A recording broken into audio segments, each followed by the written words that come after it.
आइए सुनते हैं मुंशी प्रेमचंद के प्रसिद्ध उपन्यास गोदान का भाग 6।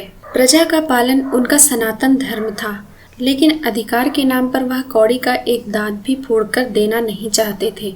मैं उसी वातावरण में पला हूँ और मुझे गर्व है कि मैं व्यवहार में चाहे जो करूं, विचारों में उनसे आगे बढ़ गया हूं और यह मानने लग गया हूं कि जब तक किसानों को ये रियायतें अधिकार के रूप में नहीं मिलेंगी, केवल सद्भावना के आधार पर उनकी दशा सुधर नहीं सकती। स्वेच्छा अगर अपना स्वार्थ छोड़ दे तो अपवाद है। मैं खुद सद्भावना करते हुए भी स्वार्थ नहीं छोड़ सकता और चाहता हूँ कि हमारे वर्ग को शासन और नीति के बल से अपना स्वार्थ छोड़ने के लिए मजबूर कर दिया जाए। इसे आप कायरता ही तो कहेंगे, मैं इसे विवशता कहता हूँ। मैं इसे स्वीकार करता हूँ कि किसी को भी दूसरे के श्रम पर मोटे होने का अधिकार नहीं है। उपजीवी होना घोर लज्जा की बात है।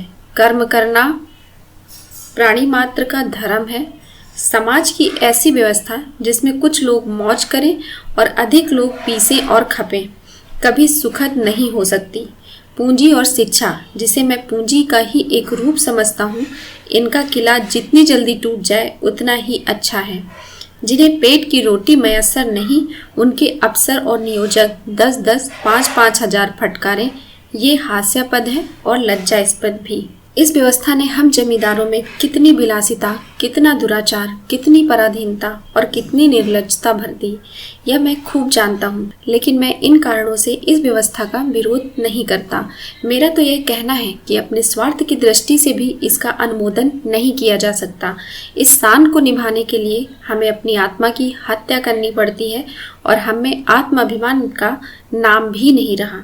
हम अपने असामियों को लूटने के लिए मजबूर हैं। अगर अफसरों को कीमती कीमती डालियां ना दें तो बागी समझ जाएं, शान से ना रहें तो कंजूस कहलाएं। प्रगति की जरा सी आहट पाते ही हम कांप उठते हैं और अफसरों के पास फरियाद लेकर दौड़ते हैं कि हमारी रक्षा कीजिए। हमें अपने ऊपर विश्वास नहीं रहा, ना पुरुषार्थ रह गया। बस हमारी दशा उन बच्चों की सी है जिन्हें चम्मच से दूध पिलाकर पाला जाता है। बाहर से मोटे, अंदर से दुर्बल, सत्वहीन और मुहताज। मेहता जी ने ताली बजाकर कहा, हियर हियर। आपकी जबान में जितनी बुद्धि है ना, काश उसकी आधी भी मस्तिष्क में होती। खेद यही है कि सब कुछ समझते हुए भी आप अपने विचारों को व्यवहार में नहीं लाते। ओंकारनाथ बोले, अकेला चना भाड़ नहीं फोड़ सकता मिस्टर मेहता। हमें समय के साथ चलना भी है और उसे अपने साथ चलाना। बुरे कामों में ही सहयोग की जरूरत नहीं होती, अच्छे कामों के लिए भी सहयोग जरूरी होता है। आप ही क्यों 800 रुपये महीने हड़पते हैं, जब आपके करोड़ों भाई केवल 8 रुपये में अपना निर्वाह कर रहे हैं। राय साहब ने ऊपरी खेद लेकिन भीतरी संतोष से संपादक जी को देखा और बोले, व्यक्तिगत बातों पर आलोचना ना कीजिए संपादक जी, हम यहाँ समाज की व्यवस्था पर विचार कर रहे हैं। मिस्टर मेहता उसी ठंडे मन से बोले, नहीं नहीं, मैं इसे बुरा नहीं समझता। समाज व्यक्ति से ही बनता है और व्यक्ति को भूलकर हम किसी व्यवस्था पर विचार नहीं कर सकते। मैं इसलिए इतना वेतन लेता हूँ कि मेरा इस व्यवस्था पर विश्वास नहीं है। संपादक जी को अचंभा हुआ, अच्छा तो आप वर्तमान व्यवस्था के समर्थक हैं? मैं इस सिद्धांत का समर्थक हूँ कि संसार में छोटे बड़े हमेशा रहेंगे और उन्हें हमेशा रहना भी चाहिए।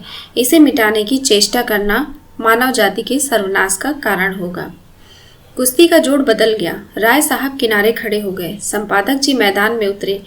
आप इस 20वीं शताब्दी में भी ऊंच नीच का भेद मानते हैं? जी हाँ, मानता हूँ और बड़े जोरों से मानता हूँ। जिस मत के आप समर्थक हैं वो भी तो कोई नई चीज नहीं। जब से मनुष्य में ममत्व का विकास हुआ तभी से उस मत का भी जन्म हो गया। बुद्ध और प्लेटो और ईसा मसीह सभी समाज में समता के प्रवर्तक थे। यूनानी और रोमन और सीरियाई सभी सभ्यताओं ने उसकी परीक्षा की, पर अप्राकृतिक होने के कारण वह कभी स्थायी नहीं बन सकी। आपकी बातें सुनकर मुझे आश्चर्य हो रहा है। आश्चर्य अज्ञान का दूसरा नाम है। मैं आपका कृतज्ञ हूँ अगर आप इस विषय पर कोई लेखमाला शुरू कर दें। जी, मैं इतना अहमक नहीं हूँ। अच्छी रकम दिलवाइए तो अलबत्ता। आपने सिद्धांत ही ऐसा लिया है कि खुले खजाने पब्लिक को लूट सकते हैं। मुझ में और आप में अंतर इतना ही है कि मैं जो कुछ मानता हूँ उस पर चलता हूँ और आप लोग मानते कुछ हैं और करते कुछ हैं। धन को आप किसी अन्याय से बराबर फैला सकते हैं, लेकिन बुद्धि को, चरित्र को और रूप को, प्रतिभा को और बल को बराबर फैलाना तो आपकी शक्ति के बाहर है। छोटे बड़े का भेद केवल धन से ही नहीं होता। मैंने बड़े बड़े धन कुबेरों को भिक्षुकों के समान घुटने टेकते देखा है, और आपने भी देखा होगा। रूप के चौखट पर बड़े बड़े महीप नाक रगड़ते हैं। क्या यह सामाजिक विषमता नहीं है? आप रूप की मिसाल देंगे, वहां इसके सिवाय और क्या है कि मिल के मालिक ने राज कर्मचारी का रूप ले लिया। बुद्धि तब भी राज करती थी और अब भी करती है और हमेशा करती रहेगी। तस्तरी में पान आ गए थे। राय साहब ने मेहमानों को पान और इलायची दी। तभी दूसरी मोटर आ पहुंची और मिस्टर खन्ना उतरे, जो एक बैंक के मैनेजर और शक्कर मिल के मैनेजिंग डायरेक्टर हैं। 2 देवियां भी उनके साथ थीं। राय साहब ने दोनों देवियों को उतारा। एक खद्दर की साड़ी पहने हुए बहुत गंभीर और विचारशील सी हैं, मिस्टर खन्ना की पत्नी कामिनी खन्ना है। दूसरी महिला जो ऊंची एड़ी का जूता पहने हुए है, जिनकी मुख छवि पर हंसी फूटी पड़ती है, मिस मालती हैं। आप इंग्लैंड से डॉक्टरी पढ़कर आई हैं और अब प्रैक्टिस करती हैं। आप नवयुग की साक्षात प्रतिमा हैं। गाल कोमल पर चपलता कूट कूट कर भरी हुई है। झिझक या संकोच का कहीं नाम नहीं। मेकअप में प्रवीण, बला की हाजिर जवाब, पुरुष मनोविज्ञान की अच्छी जानकार, आमोद प्रमोद को जीवन का तत्व समझने वाली, लुभाने और रिझाने की कला में निपुण।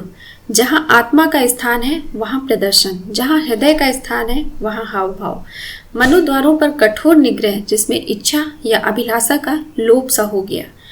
आपने मिस्टर मेहता से हाथ मिलाते हुए कहा, सच कहती हूँ, आप सूरत से ही फिलोसफर मालूम होते हैं। इस नई रचना में तो आपने आत्मवादियों को उधेड़ कर रख दिया है। पढ़ते पढ़ते कई बार मेरे जी में ऐसा आया कि आपसे लड़ जाऊं। फिलासफरों में सहृदयता क्यों गायब हो जाती है? मेहता जी झेप गए। बिन ब्याहे थे और नवयुग की रमणियों से पनाह मांगते थे। पुरुषों की मंडली में खूब चहकते थे, मगर ज्यों ही कोई महिला आई और आपकी जबान बंद हो गई, जैसे बुद्धि पर ताला लग जाता था। स्त्रियों से शिष्ट व्यवहार तक करने की सुधि न रहती थी उन्हें।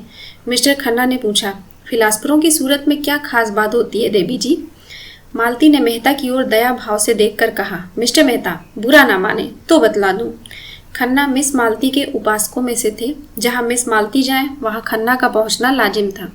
उनके आसपास भौरे की तरह मंडराते रहते थे। हर समय उनकी यही इच्छा रहती थी कि मालती से अधिक वही बोलें और बात करें। उनकी निगाह अधिक से अधिक उन्हीं पर रहे। खन्ना ने आंख मारकर कहा, फिलॉसफर किसी की बात का बुरा नहीं मानते, उनकी यही सिफत है।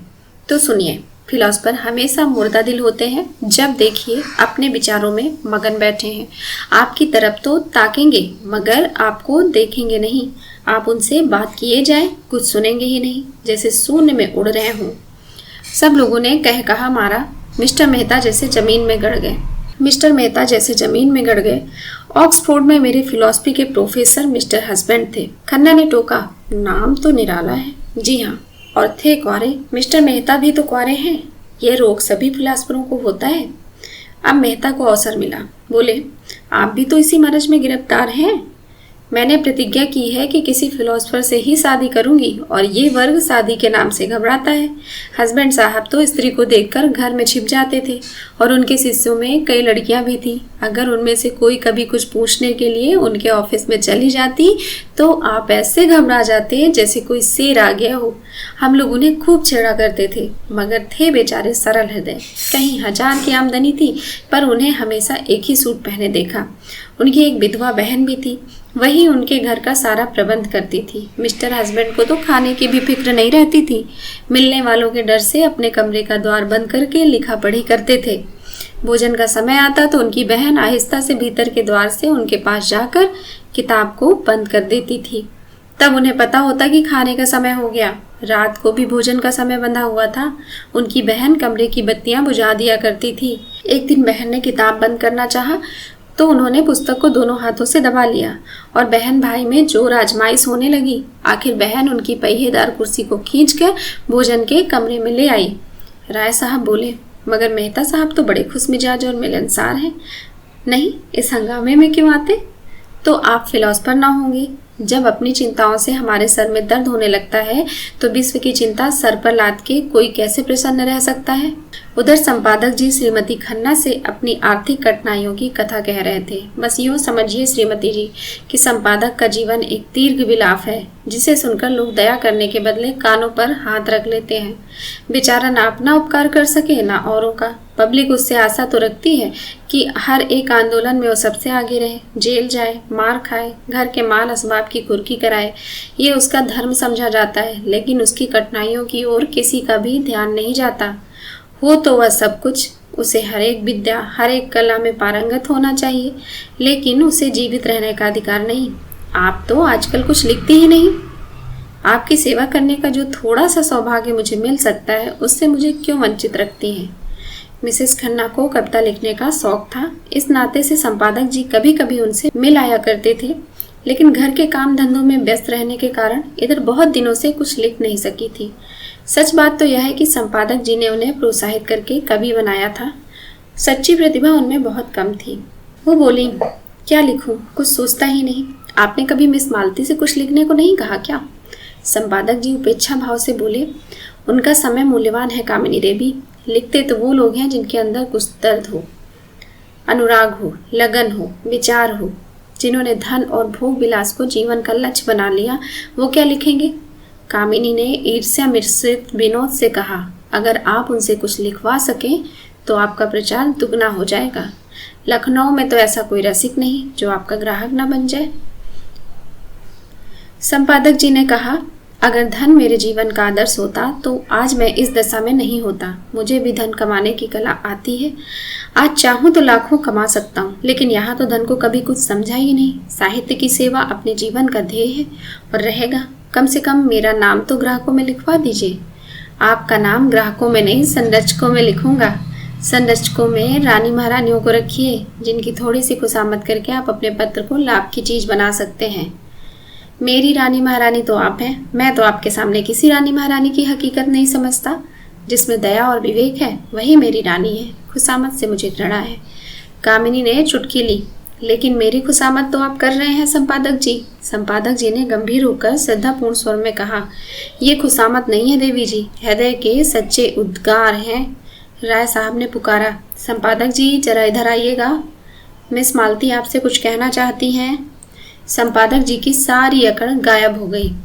नम्रता और विनय की मूरत बने हुए आकर खड़े हो गए।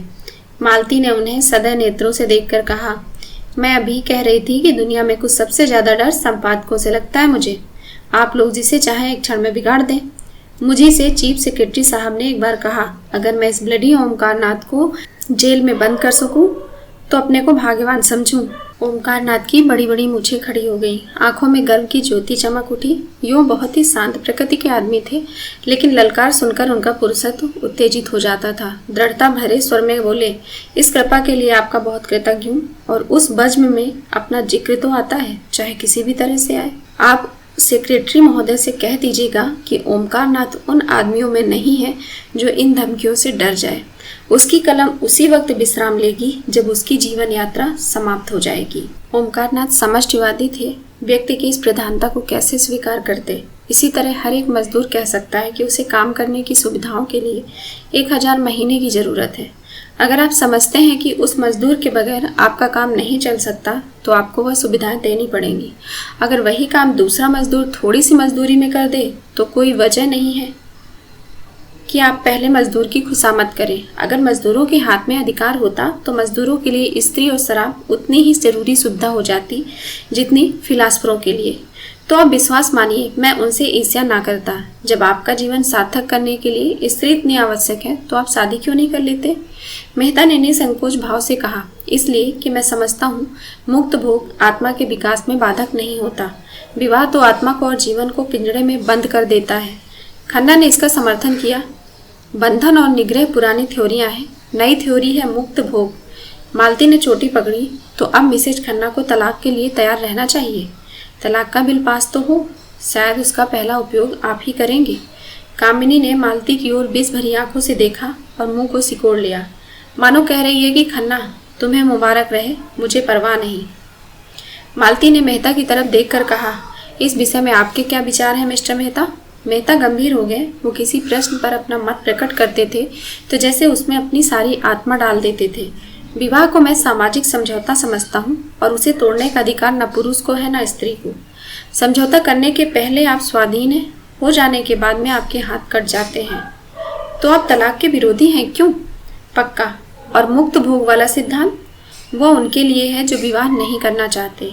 अपनी आत्मा का संपूर्ण विकास सभी चाहते हैं, फिर विवाह कौन करे और क्यों करे? इसलिए कि मुक्ति सभी चाहते हैं, पर ऐसे बहुत कम हैं जो लोभ से अपना गला छुड़ा सकें। आप श्रेष्ठ किसे समझते हैं, विवाहित जीवन को या अविवाहित जीवन को? समाज की दृष्टि से विवाहित जीवन को और व्यक्ति की दृष्टि से अविवाहित जीवन को। धनुष यज्ञ का अभिनय निकट था। 10 से 1 तक धनुष यज्ञ, 1 से 3 तक प्रहसन, यह प्रोग्राम था। भोजन की तैयारी शुरू हो गई थी। मेहमानों के लिए बंगले में रहने का अलग अलग प्रबंध था। खन्ना परिवार के लिए 2 कमरे रखे गए थे और भी कितने ही मेहमान आ गए थे। सभी अपने अपने कमरे में गए और कपड़े बदलकर भोजनालय में जमा हो गए। यहाँ छुआछूत का कोई भेद नहीं था। सभी जातियों और वर्णों के साथ लोग भोजन करने को बैठ गए। केवल संपादक ओमकार नाथ सबसे पहले अपने कमरे में फलाहार करने गए और कामनी खन्ना को सर दर्द हो रहा था तो उन्होंने भोजन करने से इनकार कर दिया। भोजनालय में मेहमानों की संख्या 25 से कम नहीं थी। शराब भी थी, मांस भी। इस उत्सव के लिए राय साहब अच्छी किस्म की शराब खास तौर पर खिंचवाते थे। खींची जाती थी दवा के नाम से, पर होती थी खालिस शराब। मांस भी कई तरह के पकते थे, कोफ्ते, कबाब, पुलाव, मुर्ग, मुर्गियाँ, बकरा, हिरन, तीतर, मोर, जिसे जो पसंद हो वह खाए। भोजन शुरू हो गया तो मिस मालती ने पूछा, संपादक जी कहाँ रह गए भाई? किसी को भेजो राय साहब, उन्हें पकड़ के लाएं। राय साहब ने कहा, वो वैष्णव हैं और उन्हें यहाँ बुलाकर क्यों बेचारे का धर्म नष्ट करोगी? बड़ा ही आचार निष्ठ आदमी है। अजी और कुछ ना सही, तमाशा तो रहेगा। सहसा एक सज्जन को देखकर उसने पुकारा, आप भी तशरीफ रखते हैं मिर्जा खुर्शीद? यह काम आपके सुपुर्द, आपकी लियाकत की परीक्षा भी हो जाएगी। मिर्जा खुर्शीद गोरे चिट्ठे आदमी थे। भूरी भूरी मूछें, नीली आंखें, दोहरी देह, चांद के बाल सफाचट, छकलिया अचकन और चूड़ीदार पैजामा पहने थे। ऊपर से हैट लगा लेते थे। वोटिंग के समय चौक पड़ते थे और नेशनलिस्टों की तरफ वोट देते थे। सूफी मुसलमान थे, 2 बार हज भी कराए थे, मगर शराब खूब पीते थे। कहते थे, जब हम खुदा का एक हुक्म भी कभी नहीं मानते तो दीन के लिए क्यों जान दे। बड़े दिल्लगी बाज और बेफिक्रे जीव थे। पहले बसरे में ठीके का कारोबार करते थे। लाखों कमाए मगर सामत आई। एक मैम से असनाई कर बैठे। मुकदमेबाजी हुई, जेल जाते जाते बचे। 24 घंटे के अंदर मुल्क से निकल जाने का हुक्म हुआ था। जो कुछ जहाँ था वहीं छोड़ा और सिर्फ 50,000 लेकर के भाग खड़े हुए। मुंबई में उनके एजेंट थे। सोचा था उनसे हिसाब किताब कर लें और जो कुछ निकलेगा उसी में ज़िंदगी काट देंगे, मगर एजेंटों ने जाल करके उनसे वो 50,000 भी ऐंठ लिए। निराश होकर लखनऊ चले आए। गाड़ी में एक महात्मा जी से साक्षात्कार हुआ। महात्मा जी ने उन्हें सब्ज बाग दिखाकर उनकी घड़ी, अंगूठियाँ, रुपए सब उड़ा लिए। बेचारे लखनऊ पहुँचे तो देह में कपड़ों के सिवा और कुछ नहीं था। राय साहब से पुरानी मुलाकात थी। कुछ उनकी मदद से, कुछ अन्य मित्रों की मदद से एक जूते की दुकान खोल ली और अब वह लखनऊ की सबसे चलती हुई जूते की दुकान थी। 400-500 रोज की बिक्री थी। जनता को उन पर थोड़े ही दिनों में इतना विश्वास हो गया कि एक बड़े भारी मुस्लिम तालुकेदार को नीचे दिखाकर कौंसिल में पहुंच गए और अपनी जगह पर बैठे बैठे बोले, जी नहीं, मैं किसी का दीन नहीं बिगाड़ता। यह काम आपको खुद करना चाहिए। मज़ा तो जब है कि आप उन्हें शराब पिलाकर छोड़ें और आपके हुस्न के जादू की आजमाइश है। अपनी जगह पर बैठे बैठे ही बोले मियाँ खुर्शीद, जी नहीं, मैं किसी का दीन नहीं बिगाड़ता। ये काम आपको खुद करना चाहिए। मज़ा तो तब है जब आप उन्हें शराब पिलाकर छोड़ें। यह आपके हुस्न की जादू की आजमाइश है। चारों तरफ से आवाज़ें आईं, हाँ हाँ मिस मालती, आज अपना कमाल दिखाइए। मालती ने मिर्जा को ललकारा, कुछ इनाम दोगे? 100 रुपये की एक थैली। हुस, 100 रुपये, लाख का दरम बिगाड़ूं और 100 रुपये के लिए? अच्छा, आप खुद अपनी फीस बताइए। 1000। 1 कौड़ी भी कम नहीं। अच्छा, मंजूर। जी नहीं, ला कर मेहता जी के हाथ में रख दीजिए। मिर्जा जी ने तुरंत 100 रुपये का नोट जेब से निकाला और उसे दिखाते हुए खड़े होकर बोले, भाइयों, ये हम सब मर्दों की इज्जत का मामला है। अगर मिस मालती की फरमाइश नहीं पूरी हुई तो हमारे लिए कहीं मुंह दिखाने की जगह नहीं रहेगी। अगर मेरे पास रुपए होते तो मैं मिस मालती की एक एक अदा पर 1-1 लाख कुर्बान कर देता। एक पुराने शायर ने अपने मासूक के काले तिल पर समरकंद और बुखारा के सूबे कुर्बान कर दिए थे। आज आप सभी साहबों की जवारमंदी और हुस्न परस्ती का इम्तिहान है। जिसके पास जो कुछ हो सच्चे सुरमा की तरह निकाल कर रख दे। आपको इल्म की कसम, मासूक की अदाओं की कसम, अपनी इज्जत की कसम, पीछे कदम ना हटाइए। मर्दों, रुपए खर्च हो जाएंगे, नाम हमेशा के लिए रह जाएगा। ऐसा तमाशा लाखों में भी सस्ता है। देखिए, लखनऊ के हसीनों की रानी एक जाहिद पर अपने हुस्न का मंत्र कैसे चलाती हैं। भाषण समाप्त करते ही मिर्जा जी ने हर एक की जेब की तलाशी शुरू कर दी। पहले मिस्टर खन्ना की हुई। उनके जेब से 5 रुपए निकले। मिर्जा ने मुंह फीका करके कहा, वाह खन्ना साहब वाह, नाम बड़े और दर्शन थोड़े।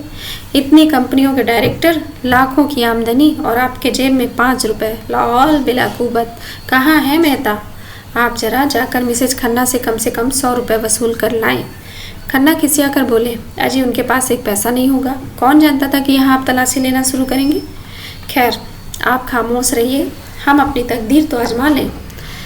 अच्छा, तो मैं जाकर उनसे पूछता हूँ। जी नहीं, आप यहाँ से हिल नहीं सकते। मिस्टर मेहता, आप फिलॉसफर हैं, मनोविज्ञान के पंडित। देखिए, अपनी भेद ना कराइएगा। मेहता शराब पीकर मस्त हो जाते थे।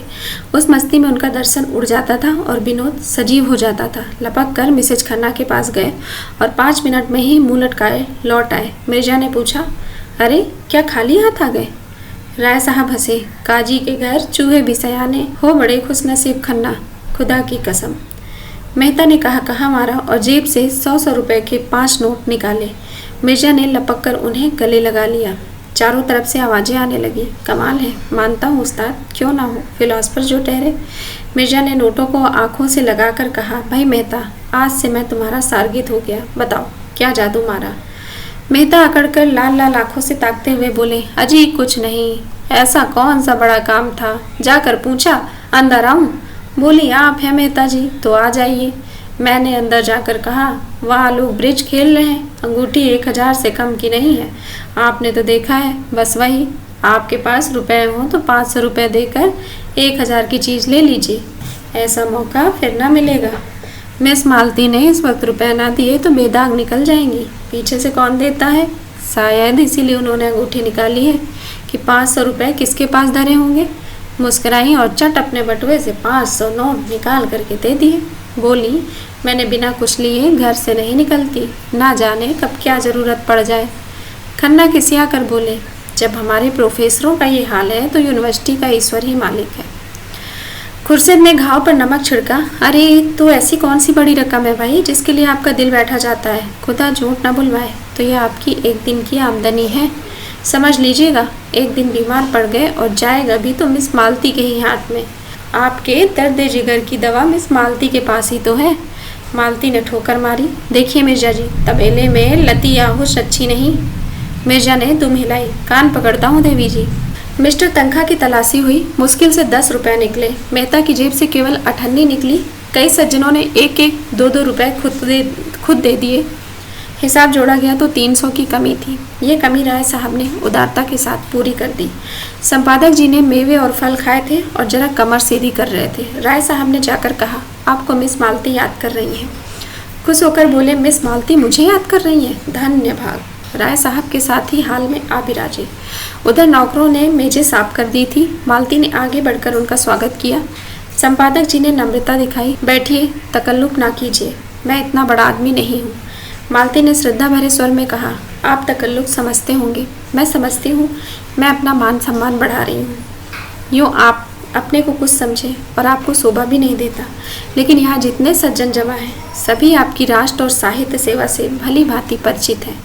आपने इस क्षेत्र में जो महत्वपूर्ण काम किया है, अभी चाहे लोग उसका मूल्य ना समझें, लेकिन वह समय बहुत दूर नहीं, मैं तो कहती हूँ वह समय आ गया जब हर एक नगर में आपके नाम की सड़कें बनेंगी, क्लब बनेंगे, टाउन हॉलों में आपके चित्र लटकाए जाएंगे। पूरे देश में आपके ऐसे अनुयायी पैदा होंगे जो आपके देहात सुधार आंदोलन में आपका हाथ बटाने को उत्सुक हैं।